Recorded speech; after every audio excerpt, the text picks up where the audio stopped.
तुम्हालाही वाटत असेल तुमचं बाळ आजारी पडू नये, बाळाची रोगप्रतिकारशक्ती वाढावी, बाळाचे हाडे मजबूत राहावे, तर हा व्हिडिओ शेवटपर्यंत पहा.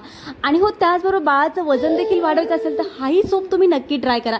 चला आपण आता व्हिडिओला सुरुवात करूयात. पण त्या अगोदर मी रोज बेबीची रेसिपी अपलोड करत असते. तुम्हाला जर रेसिपी पाहायला आवडत असेल तर आपल्या चॅनल जरूर सबस्क्राईब करा.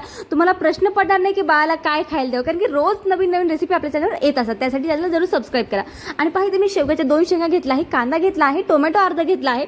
टोमॅटोच्या बिया काढून टाकायचे आहे, ते का मी पुढे व्हिडिओमध्ये सांगणार आहे. थोडीशी मूग डाळ घेतली आहे, सगळं स्वच्छ धुवून आपल्याला घ्यायचं आहे. आणि 2 लसूण पाकळी आणि 1 काळी मिरी घेतली आहे. लसूण पाकळी तुम्ही 1 देखील घेऊ शकता बाळ लहान असेल तर. आणि इथे आपल्याला पाणी टाकून घ्यायचे आहे, थोडीशी त्यामध्ये हळद देखील ॲड करायची आहे.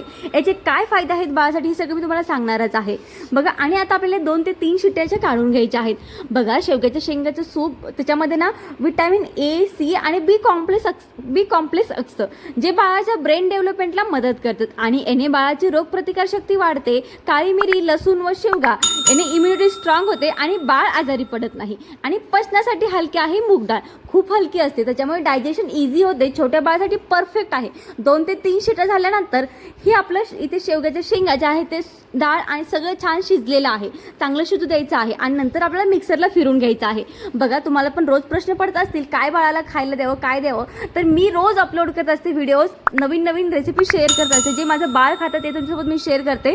तुम्ही नक्की तुमच्या बाळाला ट्राय करू शकता. आणि इथं मिक्सरला फिरून घेतलं आहे, त्यासाठी आपल्या चॅनलला सबस्क्राईब करा, म्हणजे तुम्हाला प्रश्न पडणार नाही की काय खायला द्यावं. मिक्सरला इथे फिरून घेतलं आहे. आता याला आपण चाळून घेऊयात.